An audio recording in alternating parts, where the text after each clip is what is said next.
ঘূর্ণিঝড় মান্থা নিয়ে জরুরি বৈঠক শুরু নবান্নে। মুখ্য সচিব শুরু করলেন জরুরি বৈঠক। বৈঠকে উত্তরবঙ্গকে বিশেষভাবে সতর্ক করা হলো। 30 ও 31 অক্টোবর উত্তরবঙ্গে প্রবল বৃষ্টির পূর্বাভাস রয়েছে। ঘূর্ণিঝড় মান্থা ইতিমধ্যেই ল্যান্ডফল করার প্রক্রিয়া শুরু হয়েছে বলে জানা যাচ্ছে। আর তা নিয়ে নবান্নে জরুরি বৈঠক, যে বৈঠক শুরু হয়েছে, মুখ্য সচিব শুরু করেছেন এই বৈঠকে।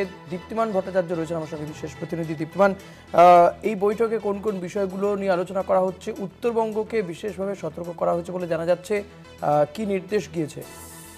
দেখো, বৈঠক শেষ হয়ে গেছে, ইতিমধ্যেই বৈঠক শেষ হয়ে গেছে এবং যে বিষয়গুলো এখানে মূলত উঠেছে সেটা হলো এই মান্থা নিয়ে পুরো বিষয়টি কথা বলা হয়েছে এবং সেটা নিয়ে সব জায়গায় উত্তরবঙ্গকে বিশেষ করে সতর্ক করা হচ্ছে। কারণ কিছুদিন আগেই যে সেখানে বিভিন্ন রকমের ধস থেকে আরম্ভ করে যে প্লাবন হয়েছিল, তার থেকে কিন্তু সেখানে যে ক্ষয়ক্ষতি হয়েছে সেদিকটা মাথায় রেখেই কিন্তু সেদিকে বেশি নজর দিতে বলা হয়েছে। ঠিক তার পাশাপাশি কিন্তু যে দক্ষিণবঙ্গ রয়েছে এবং এখানেও চাষিদেরকে কিন্তু এই 30 তারিখ এবং 31 তারিখ তাদেরকে বাইরে বেরোতে বারণ করা হয়েছে এবং সবাইকে 24x7 কাজ করতে বলা হয়েছে, যাতে কোনো রকম কোনো অসুবিধা না হয় এবং প্রত্যেকটা বিষয় যেন মুখ্য সচিব আজকে স্পষ্টভাবে বলেছেন, সবাই যেন মাঠে নেমে রাস্তায় যেন তারা থেকে কাজ করে এবং প্রত্যেক মানুষের পাশে যেন তারা থাকেন।